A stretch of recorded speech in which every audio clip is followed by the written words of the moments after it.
Bonjour à tous, suite au drame évidemment d'Arras et maintenant Bruxelles, on le voit sur toutes les ondes. Gérald Darmanin nous raconte son baratin. Mais vraiment, il faut qu'on... J'ai vraiment eu envie de faire aujourd'hui une vidéo d'utilité publique parce que je vais vous disséquer de manière chirurgicale tout ce qu'il y a de faux, de mensonger quand Darmanin et Macron et une bonne partie de la classe politique française nous disent on va par exemple expulser tous les étrangers fichés S. Ce qui serait très bien, ce qu'il faut faire, ce qu'on a dû faire depuis bien longtemps. Mais en réalité, je vais vous expliquer en quoi c'est un mensonge et ils le savent. Mais on va regarder précisément CEDH, Union Européenne, lien avec la Russie aussi. Vous allez voir que ça joue beaucoup. Les sanctions anti-russes, on est en train de se les prendre en pleine figure, y compris du point de vue sécuritaire maintenant. Je vais vous expliquer tout cela. Le baratin de Darmanin et des autres. Voilà. C'est au cœur de l'actualité, évidemment, après l'assassinat de Dominique Bernard, ce professeur courageux à Arras, maintenant le drame de Bruxelles. C'était le 13 octobre dernier, bien sûr, par un fiché S tchétchène. Toute la famille, d'ailleurs, était fiché S. Alors lui, il s'appelait Mohamed Mogouchkov. Vidéo d'utilité publique, oui. Voilà. Alors n'hésitez pas à la partager, n'hésitez pas à lui donner de la force en vous abonnant à cette chaîne YouTube. Si ça n'est pas encore fait, vous cliquez sur s'abonner en dessous, un petit clic, c'est fait, c'est gratuit, c'est instantané. Vraiment, ça aide, mais terriblement au référencement des vidéos plutôt que si vous n'êtes pas abonné. Voilà, donc je vous en remercie énormément. Vérifiez aussi que YouTube vous a pas désabonné. Je vous le redis tous les jours parce que tous les jours ça arrive.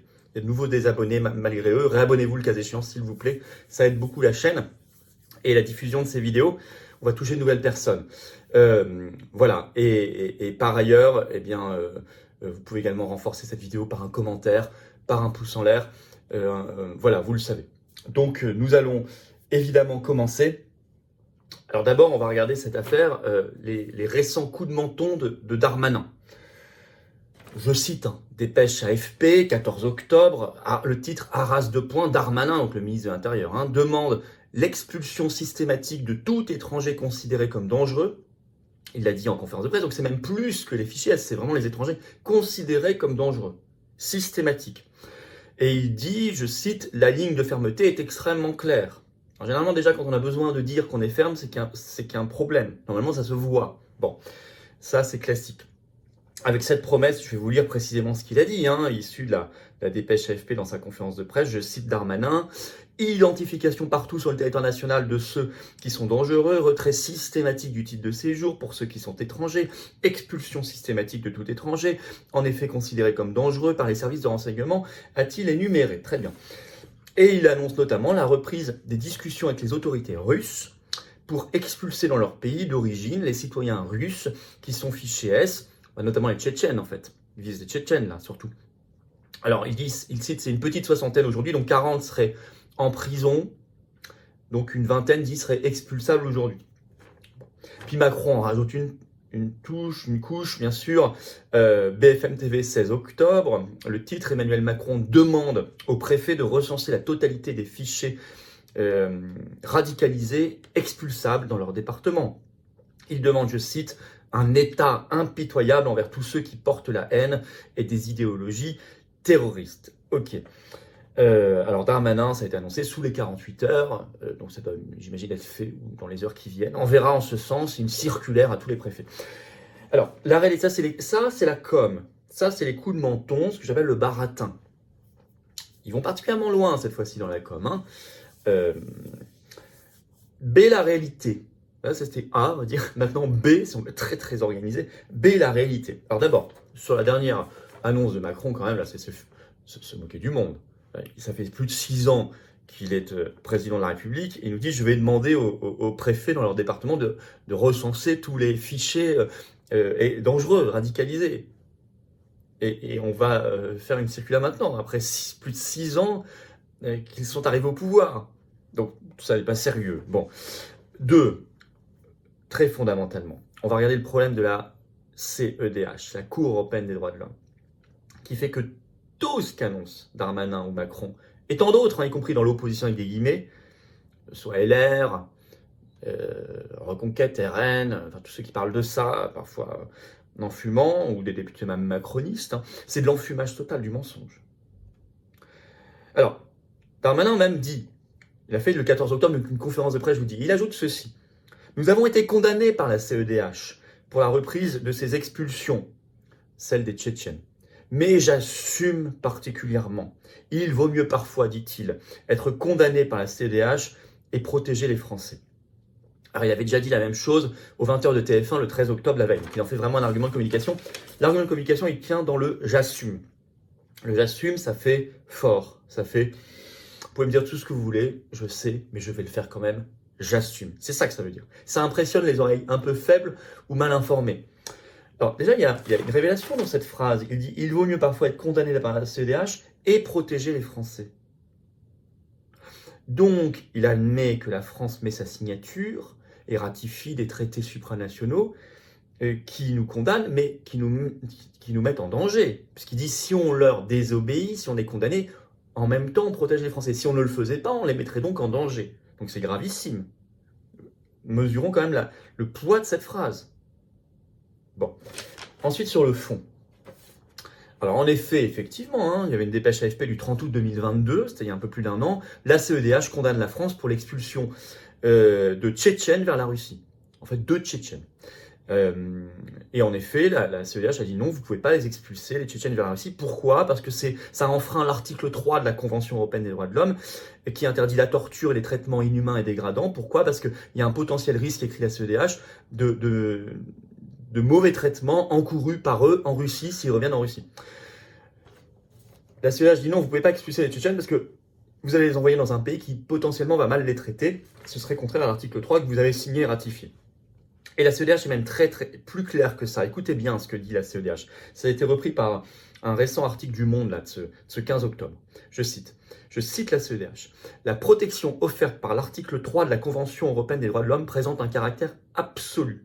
Il ne souffre nulle dérogation, même en cas de danger public menaçant la vie de la nation. Vous avez bien lu. Il en est de même, y compris dans l'hypothèse où, comme en l'espèce, le requérant a eu des liens avec une organisation terroriste, a argumenté dans son arrêt la CEDH, soulignant que malgré la perte de son statut, le requérant demeurait un réfugié. Vous avez bien lu. Même il ne souffre nulle dérogation, même en cas de danger public menaçant la vie de la nation. Ça veut dire que même si la vie de la France, de la nation française est en danger de mort, qu'on est en danger de mort, que la France est en danger de mort, vous ne pouvez pas renvoyer ces Tchétchènes chez eux. C'est plus fort, c'est au-dessus.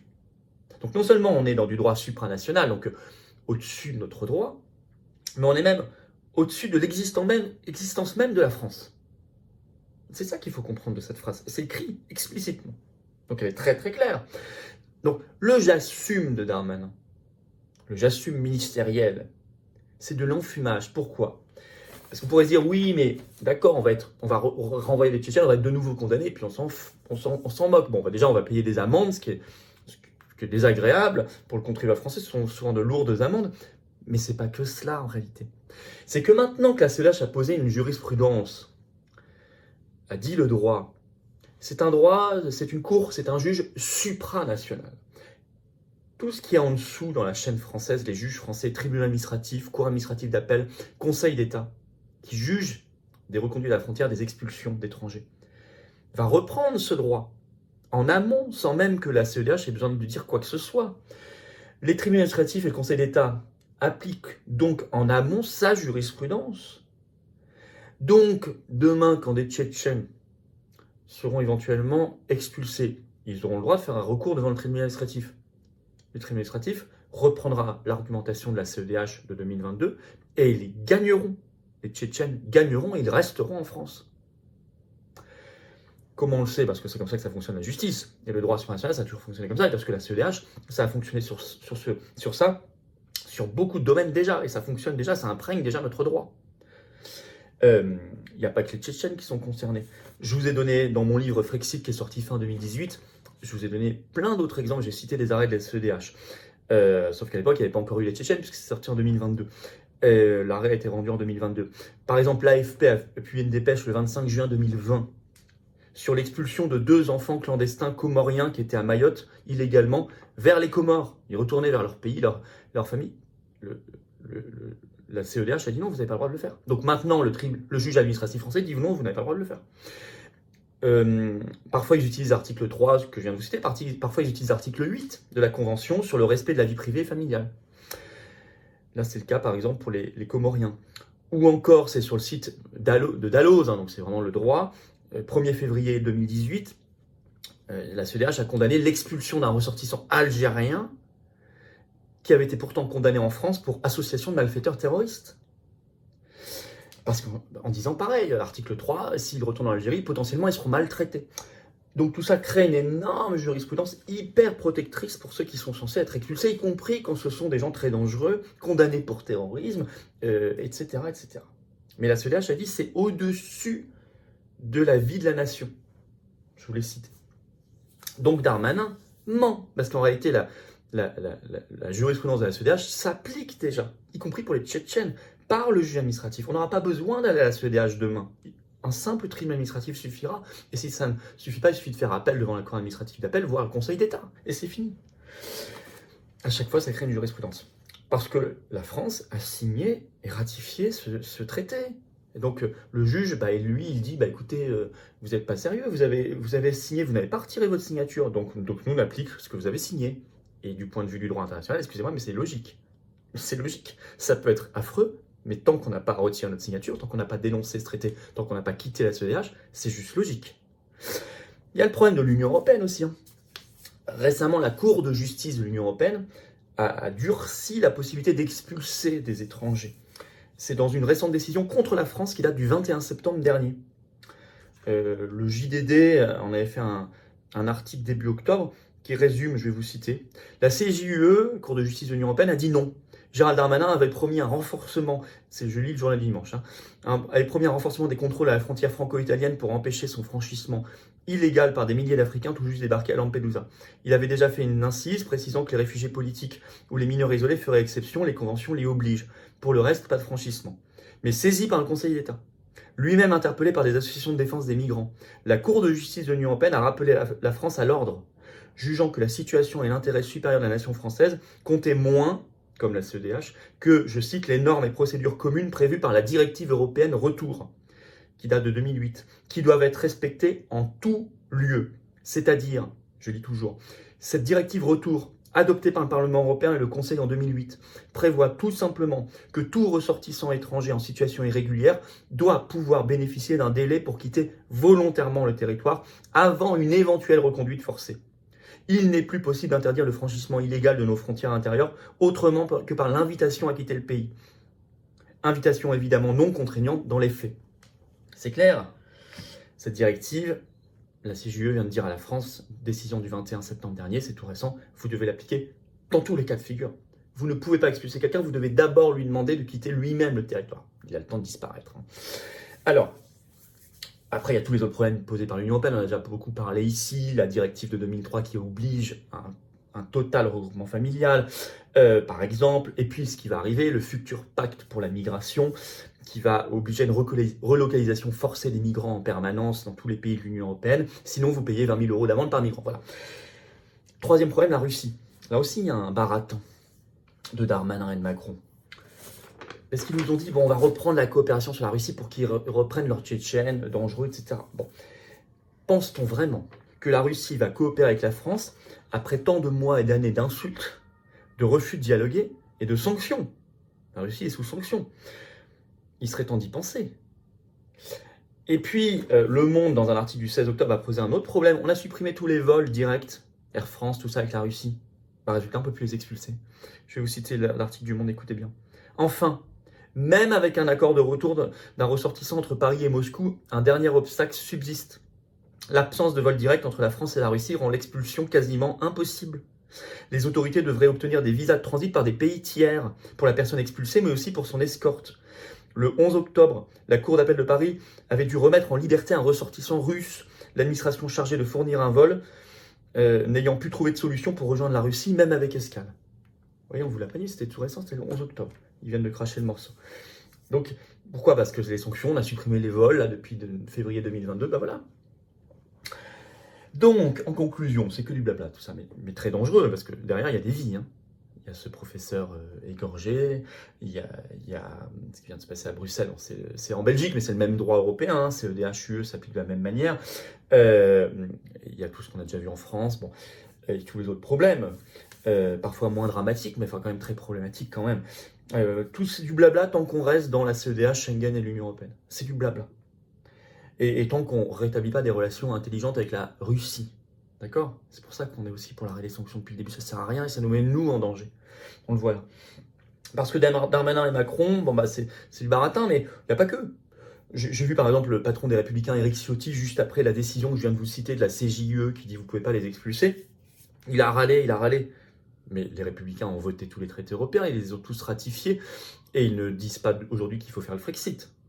Je pourrais dire pareil sur l'absence de Frexit ou de sortie de la CEDH ou de Schengen au RN et à la reconquête. Donc tout ça n'a aucune cohérence, n'a aucune sincérité. Évidemment qu'il faut expulser tous les étrangers dangereux, a fortiori fichés S. Évidemment qu'il faut retrouver la maîtrise de nos flux migratoires complètes, de nos frontières nationales, notre capacité de savoir qui rentre et qui on a envie de faire sortir à tout moment. Mais vous ne pouvez pas le faire si vous n'êtes pas souverain. Là, je viens de vous le démontrer de manière chirurgicale, c'est pour ça que je disais vidéo d'utilité publique. Bah, s'il vous plaît, faites-la circuler. Relayez-la, partagez-la, abonnez-vous à cette chaîne YouTube, vous cliquez sur s'abonner en dessous, petit clic, c'est fait. Ça aide énormément la chaîne et la diffusion de ces vidéos, référencement de ces vidéos. Donc vraiment, merci. Merci à vous. Vérifiez que vous n'avez pas été désabonné par YouTube, réabonnez-vous le cas échéant, s'il vous plaît. Voilà. Et par ailleurs, je vous attends aux patriotes. Le combat, il est là, mais le combat sérieux, il est là. Le combat réel, sincère. Pour la souveraineté de la France, l'action donc, la protection, la prospérité, nos libertés. Parce qu'à côté de ça, ils vont mettre en danger nos libertés à nous tous, parce qu'ils ne peuvent pas agir, ils ne veulent pas agir. Ça, j'en reparlerai. C'est ça, les patriotes. C'est un combat anti-oligarchique de résistance authentique pour nous et nos enfants. Pensez-y tout le temps. Pour notre France et notre humanité. Pensons-y tout le temps. Ça, c'est la résistance. Je vous attends maintenant. Maintenant. Me dites pas demain ou l'an prochain où je vais réfléchir, où j'ai jamais été dans un parti politique. Ici, c'est pas un parti politique, c'est un mouvement de résistance. C'est de la politique avec un P majuscule. Vous serez bienvenus, bien accueillis, vous serez mis en relation avec des gens qui pensent comme vous, près de chez vous en étant adhérent ou réadhérent, qui sont en métropole, outre-mer ou à l'étranger. Comment on fait pour adhérer, réadhérer? C'est le premier lien sous la vidéo en description. Ce lien, je l'ai mis en commentaire épinglé. Une petite fiche maintenant sur l'écran. Et dans quelques secondes, il apparaît sur l'écran. Vous choisissez faire un don de soutien au mouvement. C'est le deuxième lien sous la vidéo en description. Le don permet de faire des actions concrètes, d'avoir des projets concrets parce qu'on n'a pas les millions du système, nous. Moi, je ne suis pas le PS, je ne suis pas les macronistes, je ne suis pas le RN, je ne suis pas LR, je ne suis pas de ça avec les millions qui tombent d'argent public. Non. Ni les copains banquiers, grands médias, tout ça. Non. L'opposition de confort, non. Mais on a les convictions, on a la sincérité. Mais faites un don si vous venez nous aider à agir plus concrètement. Deuxième lien sous la vidéo en description. Adhésion, réadhésion, don. Tout ça, c'est défiscalisé aux 2/3 pour vous. C'est des baisses concrètes d'impôts. Baisses concrètes d'impôts.